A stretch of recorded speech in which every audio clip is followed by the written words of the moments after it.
12절에서 17절까지 말씀 보겠습니다. 사사기 3장 12절에서 17절까지 말씀, 핸디캡이 은혜가 되는 반전이라는 제목으로 말씀 나누겠습니다. 우리 12절에서 17절까지 한번 한 목소리로 하나님 말씀 봉독하겠습니다. 시작. 이스라엘 자손이 또 여호와의 목전에 악을 행하니라.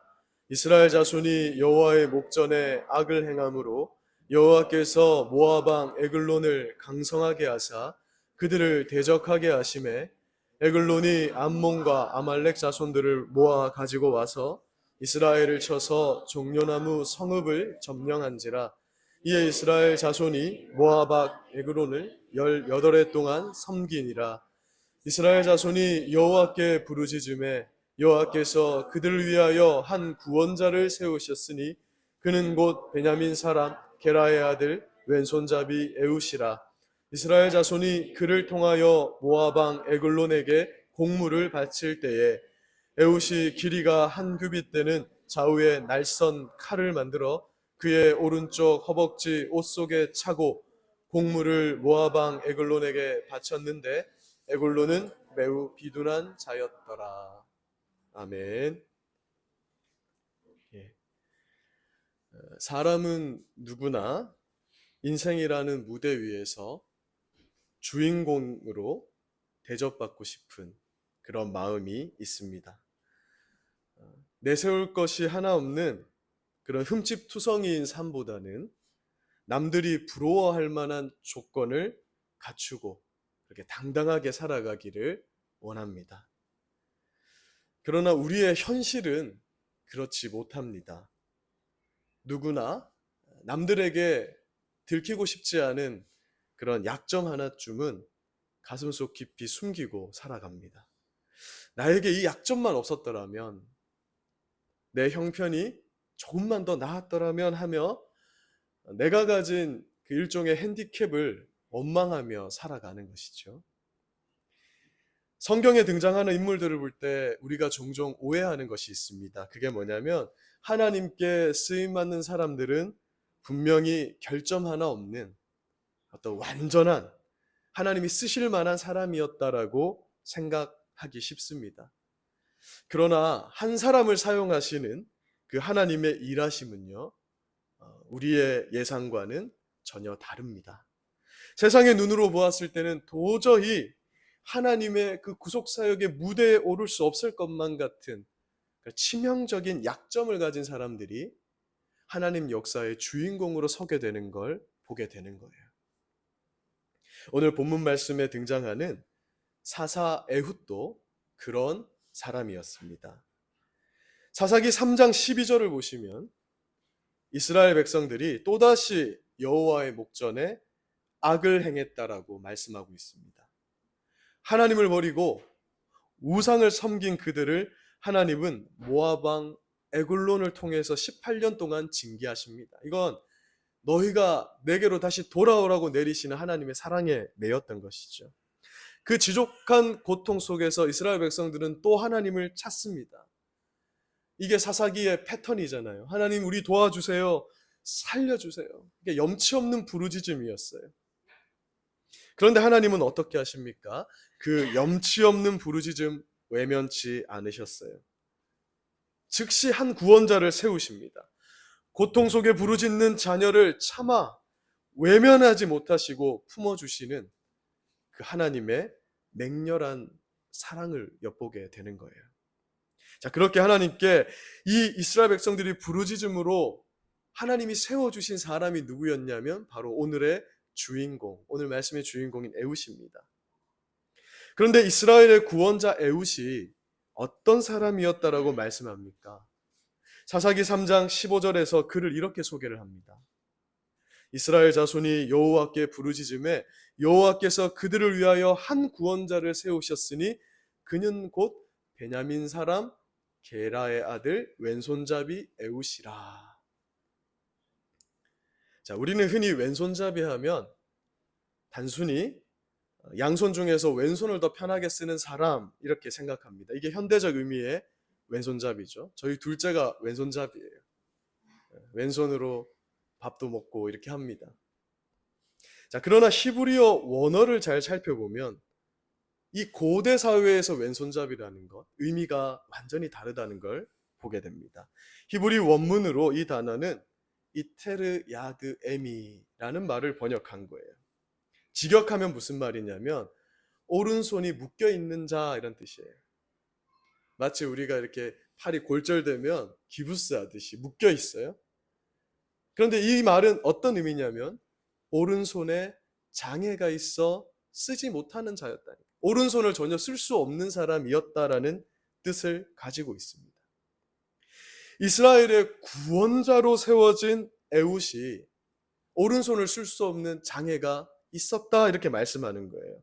여러분, 이것은 전쟁을 치러야 하는 구원자의 모습과는 거리가 멀어요? 가까워요? 거리가 먼 모습이죠. 한쪽 손을 쓸 수 없다니 이게 무슨 말입니까? 자, 더구나 에훗은 어느 지파 사람이라고 말씀했죠? 베냐민 지파 사람이었습니다. 이게 일종의 워드 플레이인데 여러분, 베냐민이라는 이름의 뜻이 뭐냐면 오른손의 아들이라는 뜻이에요. 그러니까 이스라엘 사람들이 보면 오른손의 아들 지파에서 왼손잡이 에훗이 구원자로 세워졌다 이런 의미를 갖고 있네요. 그럼 무슨 말입니까? 이 베냐민 지파는 오른손을 잘 쓰는 민족이었다는 거예요. 그런데 그는 오른손을 쓸 수 없는 자였다. 당시 고대 사회에서 전쟁을 치러야 하는데 오른손을 쓸 수 없다라는 것은 치명적 약점이었고 조롱의 대상이었습니다. 심각한 핸디캡이었다는 거예요. 사람들은 이런 에훗을 무시했을 겁니다. 이스라엘이 모압 왕 에글론에게 조공을 바치러 갈 때 왜 에훗을 뽑았는가를 생각해 보면요, 에훗이 가면 그 모압 왕이 전혀 경계하지 않을 걸 알았기 때문에 그를 보낸 거예요. 괜히 막 건장하고 힘 있는 자를 보내면 너희 나한테 덤벼드냐 이런 이미지를 줄 수 있잖아요. 그래서 누가 봐도 감히 덤벼들 수 없는 가장 약해 보이는 에훗을 선택해서 조공을 바치는 자로 세웠던 거예요. 무기를 제대로 다룰 수 없는 장애를 가졌으니 적군의 왕 앞에서도 전혀 경계를 일으키지 않을 것이라 여겼던 것입니다. 여러분, 이처럼 에훗은요, 세상의 관점으로 보면 완전한 비주류였습니다. 숨기고 싶은 핸디캡을 가진 사람이었어요. 혹시 하나님께 부름받은 우리 성도님들의 핸디캡이 있으십니까? 한번 옆에 물어보세요. 너의 약점은 무엇입니까? 이렇게 한번 물어보세요. 시작.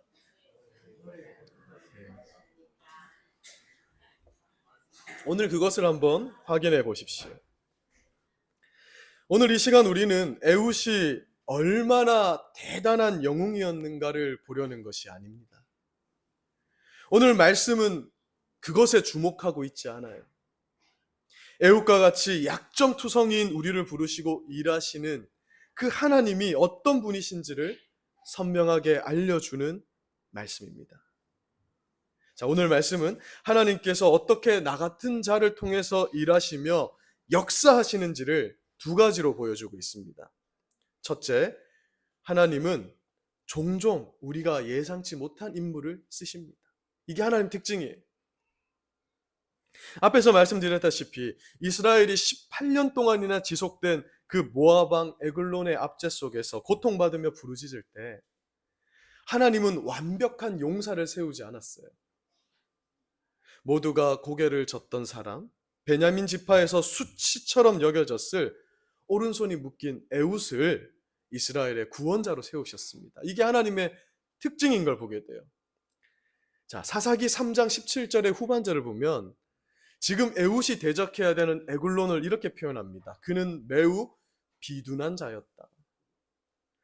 우리말로 그냥 비둔하다라고 하니까 좀 몸집이 크고 뭔가 좀 움직임이 둔한 이미지를 풍기고 있잖아요. 그러나 이것은 단순하게 몸집이 컸다라는 걸 의미하는 게 아니에요. 이스라엘의 고혈을 빨아먹고 탐욕으로 비대해진 세상의 거대한 권력과 힘을 상징하는 겁니다. 그 세상의 눈으로 보세요. 이 거대하고 기름진 권력을 진 에글론 앞에 서 있는 오른손이 묶인 에훗, 이 모습 여러분 얼마나 초라해 보입니까? 마치 골리앗 앞에 선 다윗의 모습이잖아요. 성경은 항상 하나님이 이렇게 일하신다라는 걸 보여주고 있습니다. 하나님은 세상의 그 거대하고 비대한 힘을 무너뜨리기 위해서 하나님이 가지신 가장 크고 강력한 무기를 택하는 법이 없으십니다. 오히려 세상이 쳐다보지도 않는 가장 연약하고 부서진 도구, 에웃의 그 묶인 오른손을 택하셨다는 걸 보게 되잖아요. 하나님은 세상의 교만을 꺾으실 때 가장 연약한 자를 들어 쓰심으로 하나님의 능력을 드러내십니다. 이 승리는 하나님께 있음을 드러내시는 것이 하나님 일하시는 방법이래요. 약할 때 강함 되시는 하나님이십니다. 하나님이 은혜로 부르시면 가장 초라해 보이는 인생도요, 하나님의 역사 한가운데를 가르치려는 주인공으로 서게 되더라는 거예요. 그래서 나 같은 사람도 희망이 있습니다. 사사시대를 살았던 이방 여인 룻을 보십시오. 우리가 룻기 강해를 지난 학기에 했잖아요. 그럼 가련한 삶을 산 룻이라고 할지라도 하나님이 그 룻을 사용하시니까 그는 예수 그리스도의 계보를 잇는 위대한 여인으로 세움을 받았어요. 룻기를 잘 보면은 되게 웃깁니다. 왜냐? 룻이 한 일이라고는 시어머니를 잘 복양한 거예요. 곡식을 주우러 가서 곡식 열심히 주워서 시어머니를 잘 먹인 것이 룻이 한 일이었어요. 그런데 하나님은 그 룻의 결론을 어떻게 만드셨죠? 이스라엘 예수 그리스도의 계보에 없어서는 안 될 존재로 세우셨다. 오늘 저희 어머니가 오셨는데요. 제가 예전에 저희 어머니의 삶을 두고 하나님께 이런 질문을 많이 드렸어요. 뭐였냐면, 하나님, 우리 어머니 인생을 보니까 일평생 그 독한 시어머니, 술 먹고 애먹이는 남편 만나서 그 고생하시고, 그 남편 일찍 보내고 자식 키우느라 신앙생활에 있어서는 그렇게 내세울 것 없어 보이는 우리 어머니의 삶이 하나님 이 신앙 안에서는 어떤 의미가 있냐고 내가 하나님 앞에 정말 진지하게 이렇게 기도한 적이 있어요. 그때 하나님이 제 마음에 떠올려 준 사람이 바로 이 룻이었어요. 룻이 한 것이 뭐가 있냐? 하나님이 맡기신 그 인생에서 열심히 보리 이삭을 주어서 시어머니를 복양했는데 그 인생에 의미 있게 만드신 분은 누구냐는 거예요. 하나님이라는 거죠. 그래서 하나님이 김 목사 너를 이렇게 잘 키웠는데 그것이 어떻게 의미 없는 인생이냐고. 그것이야말로 의미 있는 인생이고 상급 있는 인생이다.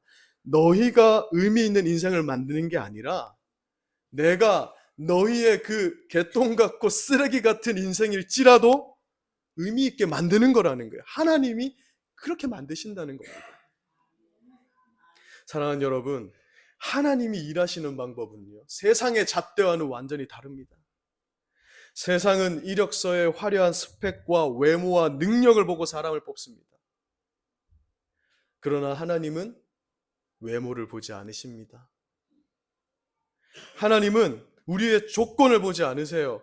하나님은 당신의 주권적인 은혜로 우리를 바라보십니다. 그래서 우리가 다 귀하게 보이는 거예요. 세상은 너의 그 배경 때문에 안 된다. 네가 가진 그 핸디캡 때문에 틀렸다. 그렇게 말하지만 하나님은 그거 그냥 그대로 내게 가지고 와. 내가 그것을 바꿔서 은혜로 바꿔버릴 거야. 반전을 일으킬 거야. 이게 하나님이 일하시는 방법이라고 오늘 말씀을 통해서 우리에게 선포해주고 계신 것입니다. 기억하십시오. 묶인 오른손을 가진 에웃일지라도 하나님이 그분을 붙들면 기적이 되는 것입니다. 자, 두 번째로 하나님은 어떻게 나 같은 자를 통해서 일하시며 역사하신다고 말씀합니까? 하나님은 종종 우리가 예상치 못한 약점을 쓰신다는 거예요. 첫 번째는 하나님은 자격이 없는 인물을 사용하시더라는 것이고, 두 번째는 그런 자격 없는 우리의 약점을 쓰시더라는 거예요. 자, 에훗이 모압 왕 에글론을 암살하고 이스라엘을 구원할 수 있었던 결정적 이유가 무엇이었습니까? 놀랍게도 바로 그가 지니고 있던 그 치명적인 핸디캡, 오른손의 장애 때문에 이스라엘 백성을 구원할 수 있었던 거예요. 자, 당시 군인들은요, 모두 오른손잡이였습니다. 그래서 모든 그런 무기들이 오른손에 맞춰져 있었어요. 자, 오른손잡이기 때문에 칼은 주로 어디에 차게 될까요? 우리 남자들은 다 알죠. 칼집을 어디 차야 돼요? 당연히 왼쪽 허벅지에 차야 되는 거예요. 자, 그러나 오른손을 못 쓰는 에훗의 입장에서는 이게 여기에 찰 필요가 있어요, 없어요? 그러니까 어디다 찼습니까? 오른쪽 허벅지에 차게 되는 것이죠. 자, 그러니까 에글론의 부하들이 조공을 바치러 왕 가까이 갈 때 몸 수색을 할 거잖아요. 그때 어디만 수색하면 된다? 왼쪽 허벅지만 수색했던 거예요. 게다가 눈으로 보기에 오른손 장애가 있었으니까 수색을 어떻게 했을까요? 대충 했겠죠. 그래서 갈 수 있었던 거예요. 세상이 보기에 오른손을 쓰지 못하는 것은 철저한 실패의 조건이었는데 하나님이 그 핸디캡을 오히려 적의 방심을 찌르는 가장 날카로운 무기로 사용하셨다는 겁니다. 잘 보십시오.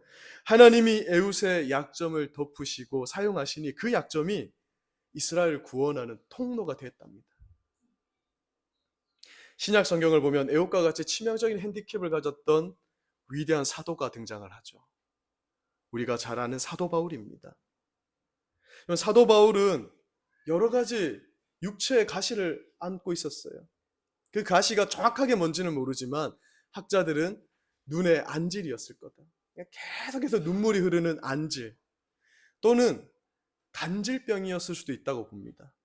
설교를 하다가 갑자기 거품을 물고 쓰러지는 거예요. 그때 사람들은 이렇게 사도 바울을 공격했습니다. 예수 믿는데 다른 사람 병은 다 고쳐줘도 지 병은 못 고치는구나. 저런 자가 무슨 사도냐 그러면서 공격을 받았어요. 그래서 사도 바울이 하나님께 3번 간절히 이 병을 고쳐달라고 부르짖었습니다. 그런데 하나님의 응답이 뭐였습니까? 고린도후서 12장 9절을 읽어보겠습니다. 시작. 내 은혜가 네게 족하도다. 이는 내 능력이 약한 데서 온전하여 짐이라. 아멘. 바울의 그 육체의 가시는 결코 저주가 아니었다라는 거예요. 오히려 내 힘을 완전히 빼버리고 하나님의 놀라운 능력을 의지하게 만드는 강력한 은혜의 통로였다라고 말씀합니다. 바울이 얼마나 학식이 뛰어나고 위대한 자였어요. 능력 있는 자였어요. 그런 그가 완벽했다면 어쩌면 그는 교주가 되었을지도 몰라요. 병을 고치고 사람들이 구원받고 막 놀라운 역사가 일어날 때 이것이 내가 한 것이라 생각할 수 있었을 거예요. 그러나 그의 육체의 약점이 그를 위대한 사도로 만들었고 오늘날 우리가 예수님의 사도 중에 누가 가장 위대합니까 할 때 다 위대하지만 특별히 사도 바울입니다라고 말할 수밖에 없는 것은 바로 그의 이 육체의 가시 때문이었다라는 겁니다. 사랑하는 여러분, 그러니 우리는 약해도 됩니다. 나의 약점이 나의 마지막이 어떻게 될지를 결정하지 못한다는 거예요. 그 약점이 여러분 아무런 힘을 발휘하지 못해요. 내가 예수님께 붙들린 자가 되었다면 나의 결론은 반드시 하나님의 선한 결론입니다. 승리의 결론이라는 거예요. 그런데 우리는 자꾸만 우리의 묶인 오른손을 바라봅니다. 원래 그래요. 여러분 손가락 하나가 아프면요 그 손가락만 바라봐 신경 쓴다고. 사람이 웃기죠. 이 한쪽이 안 좋으면 거기만 신경 쓰는 거예요. 우리는 치명적인 약점만을 바라봅니다. 그러면서 이렇게 단정짓죠. 하나님 저는 배운 것이 부족합니다. 하나님 저는 건강이 없습니다. 제게는 지우고 싶은 과거가 있습니다. 나의 이 묶인 오른손을 부끄러워하면서 자꾸 숨기려 하는 거예요. 그러나 사랑하는 여러분, 하나님 앞에서는 약점이 없습니다. 하나님은 우리의 약점을 오히려 가장 선한 도구로 바꾸신대요. 반전을 일으키신대요. 하나님은 우리의 부족한 배경이나 입고 싶은 상처를 평가 항목에 전혀 넣지 않으시는 하나님이랍니다. 오히려 하나님은 이렇게 말씀하십니다. 네가 부끄러워하는 그 약점 내가 안다. 내가 그것을 사용하겠다. 세상은 그것을 핸디캡이라고 부르지만 내 손에 그것이 들리면 그것은 기적이 된단다. 그렇게 말씀하시는 거예요. 하나님은 내 핸디캡이 은혜가 되는 반전을 우리 신자들의 인생에 펼쳐주시는 분이심을 믿으시기 바랍니다.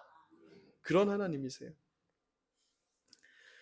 목회자로 서 있는 저는요, 성도 여러분 앞에서 이렇게 말씀을 전하고 있지만 저의 삶을 이렇게 되돌아보면, 그리고 제 모습을 보면 저는 정말 에웃의 오른팔과 같은 그런 핸디캡이 정말 많은 사람임을 고백할 수밖에 없습니다. 지금도 그렇지만 저는 정말 소심한 사람이에요.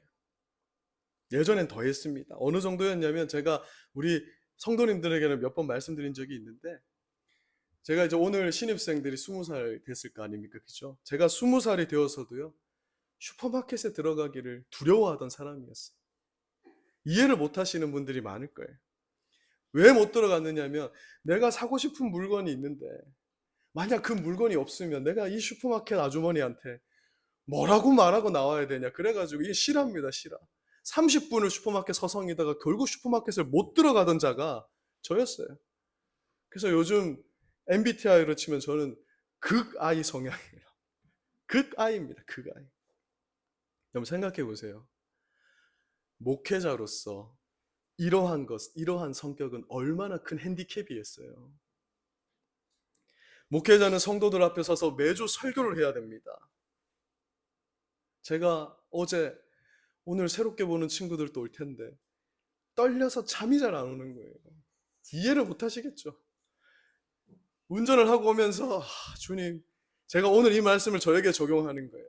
주님, 에웃의 오른손도 사용하시는 주님, 이 부족한 나를 사용하소서, 이러면서 오는 겁니다. 저는요, 사람들에게 전도하는 거 세상에서 제일 힘든 사람이에요. 그런데 목회자가 또 이렇게 우리 이 아름다운 고백교회 와서 전도하러 다녀야지. 어쩔 수 없잖아요. 근데 이 소심한 성격이 저의 목회에는 치명적 약점이라는 거예요. 신방을 갈 때도 우리 성도님들은 저를 너무나 반겨주시지만 저는 벌벌벌 떨리는 마음으로 갑니다. 혹시 제가 해를 끼치지는 않을까. 이게 저예요. 이런 저입니다. 여러분, 그런데 하나님께서 그런 저의 약점을 사용해 오셨어요. 이 핸디캡이 은혜가 되게 하셨습니다. 제가 27살 때 처음 이제 이 사역자의 길로 접어들었어요. 캠퍼스 간사가 된 첫 해였습니다. 그런데 그때 상황이 너무 안 좋았어요. 그 교회의 청년부를 섬기던 전도사님이 인수인계도 없이 그냥 갑자기 다른 교회로 가버리셔가지고요. 청년부가 초토화된 상태에서 나가버리신 거예요. 청년부가 온전하게 유지된 채로 제가 맡았어도 쉽지 않았을 건데, 눈을 들어 아무리 교회를 살펴봐도 딱 2사람 청년이 남아있는데, 같이 일할 사람이. 그 둘 중에 한 명이 지금의 제 아내입니다. 그리고 다른 자매가 한 명 있었어요. 저희가 7살 차이, 좀 나이 차이가 있습니다. 근데 7살이나 어린 그분들을 붙들고요, 제가 정직하게 고백을 했어요. 뭐라고 고백했냐면, 나는 정말 능력도 없고 힘도 없고 두려워 떨리니까 나를 좀 도와달라고. 그때 그 두 분이, 제 아내는 지금 기억이 날지는 모르겠지만 이렇게 저를 위로했습니다. 저희가 아론과 홀이 되어서 간사님의 2팔을 잡아드리겠습니다. 그래가지고 사역을 하게 된 거예요. 여러분들 그 모습을 보고요, 몇몇 흩어져 있던 학생들이, 막 신앙생활 열심히 안 하는 학생들 있잖아요, 교회 보면. 그 학생들이요, 갑자기 우리가 정원 간사님을 도와줘야 된다.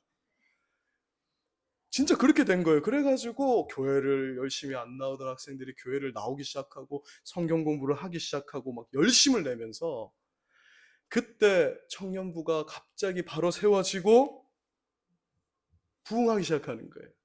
그때 담임 목사님이 이런 말을 했대요. 저는 이제 전해 들은 겁니다. 청년들이 몰려온다. 왜냐하면 너무나 쪼그라들어 있었고요. 아무도 저를 기대하지 않았어요. 그래서 많은 선배 집사님들이 뭐라고 했냐면 성경 공부는 내가 해줄게. 뭐는 찬양 인도는 내가 해줄게. 내가 해야 되는 걸 자꾸 뺏겠다는 거예요. 왜? 못 믿어 보이니까. 저 소심한 사람이 뭐 할 수 있겠어? 그런데 하나님은 오히려 그 약점을 핸디캡을 반전시키셔가지고 역사를 이뤘다는 거예요. 여러분, 바울이 열심히 전도를 하다가 감옥에 갇혀버렸다 했잖아요. 아무것도 할 수 없는 상태가 된 건 바울에게 있어서는 최대의 핸디캡이었을 겁니다. 왜? 감옥에 갇히면 활동을 할 수 없으니까. 그런데 막상 감옥에서 바울은 기가 막힌 놀라운 반전을 목격하게 돼요. 그게 뭐였냐면 평소 바울을 싫어하던 사람들이 있었어요. 그 싫어하던 사람들이 뭐라고 하냐면 야, 바울이 감옥에 갇혔을 때가 기회다 하면서 복음 전파를 더 열심히 하는 거예요. 반대파들이. 그리고 평소에 바울 선생님을 존경하고 사랑하던 사람들도 어떻게 하냐면 바울 선생님이 감옥에 갇혔으니까 우리라도 전도를 해야지 하면서 또 복음 전파를 열심히 하는 거예요. 그래서 복음 전파가 바울이 혼자 열심히 뛸 때보다 더 흥황하여졌다라는 거예요. 그래서 바울이 빌립보서 1장 12절에서 이렇게 고백합니다. 같이 한번 읽어볼까요? 시작. 형제들아, 내가 당한 일이 도리어 복음 전파에 진전이 된 줄을 너희가 알기를 원하노라 하는 거예요. 아, 하나님이 하시는 거구나. 약점을 들어 하나님이 반전을 일으키시는 거구나. 하나님은 그렇게 우리 인간의 구속 역사를 이끌어 오셨구나. 그렇다면 오늘 이 시간, 이 시점 나의 이 핸디캡도 붙잡고 하나님은 반전의 역사를 이루시는 하나님이구나. 오늘 이 메시지를 우리에게 던져주고 있는 것입니다. 사랑하는 여러분, 하나님 앞에는 약점이 없어요. 하나님 앞에서는요, 그 거대하고 비대해 보이는 그 에굴론 아무것도 아닙니다. 세상의 눈으로 볼 때 여러분 이것은 얼마나 웃긴 장면이에요. 사실 성경은 정말 웃긴 장면이에요. 그래서 사람들이 잘 믿지를 못하는 거예요. 아니, 거대한 에골론 앞에 오른손 장애가 있는 에웃이 가서 그 코앞까지 가서 칼로 푹 찔러 죽였다. 이거 여러분 그냥 들으면 뭐예요? 이건 웃긴 이야기야. 뭐 이런 말 있잖아요. 어제 야구 보셨는지 모르겠는데 오타니라는 선수가 너무 잘하거든요. 그러니까 사람들이 뭐라고 얘기하냐면은 만화도 이렇게 만들면 재미없는 거다. 왜냐하면 얘는 뭐 8할, 7할을 쳐요. 그러니까 성경의 이야기는 드라마로 만들면 아무 재미가 없어요. 이게 성경 이야기 드라마로 만들기가 어려워요. 말이 안 되는 내용을 가지고 왔으니까. 근데 이게 뭐냐면 성경이 우리에게 전해주는 메시지가 있어요. 하나님의 유머러스예요. 하나님의 해악이에요.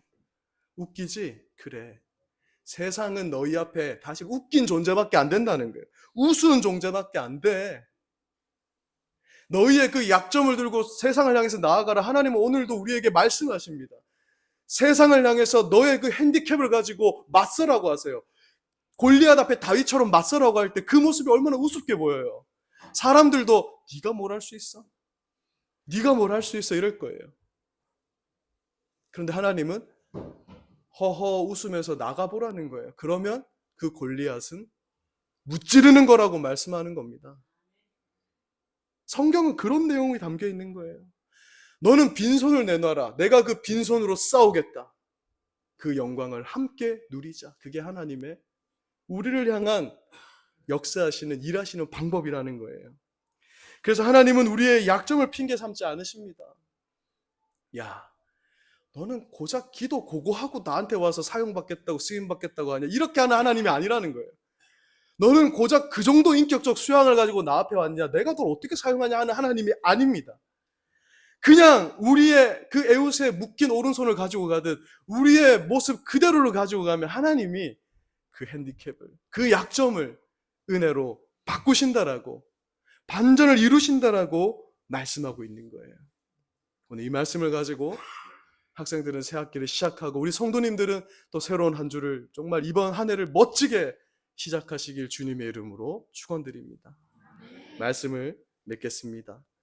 사랑하는 여러분, 내 손에 들린 것이 너무 초라해 보이십니다.